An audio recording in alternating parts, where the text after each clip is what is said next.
But while Aegon titled himself Lord of the Seven Kingdoms, in reality he held only 6. The 7th, Dorne, had never knelt. Visenya had flown into the Vale and returned with its crown. Mimicking her sister, Rhaenys had flown over the enemy force holding the passes into Dorne and landed in the castle of its ruling lady, Princess Meria of House Martell. Meria was 80 years old, fat, bald, and blind. Behind her back, many sniggered at her as the yellow toad of Dorne. The beautiful Rhaenys probably thought as much when they met. She demanded Princess Meria kneel to her brother Aegon, though she allowed that on account of Meria's age and health a simple vow of submission would do.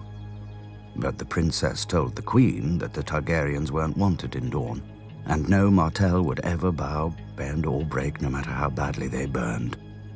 Rhaenys could have mounted her dragon right then and roasted Meria in the castle as her brother had done at Harrenhal, but whatever she saw in Meria's eyes scared her right back to King's Landing, with her dragon's tail between its legs.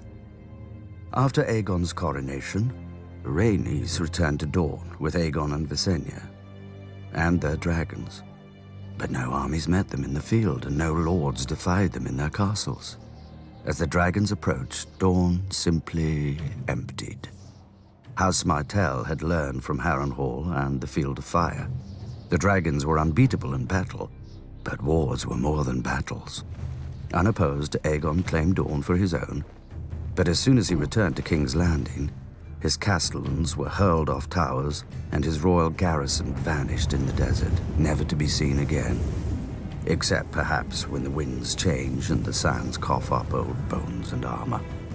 Rhaenys returned on Meraxes, intent on revenging herself against Meria Martell, but Dorne was no longer empty.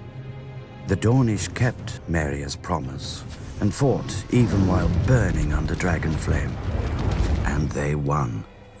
One day a bolt pierced the eye of Meraxes and knocked the dragon out of the sky. House Martell remained unbroken, unlike the unfortunate Rhaenys. In their wrath, Aegon and Visenya set flame to every castle and city but Sunspear, trying to turn the people against House Martell. But the Dornish stayed loyal, and when Aegon returned to King's Landing, he found assassins waiting for him in the streets of his own capital. If not for Visenya, the conqueror would not have enjoyed his conquest for very long. From then on, the king and his family would be guarded by the 7 greatest knights in the realm, the King's Guard.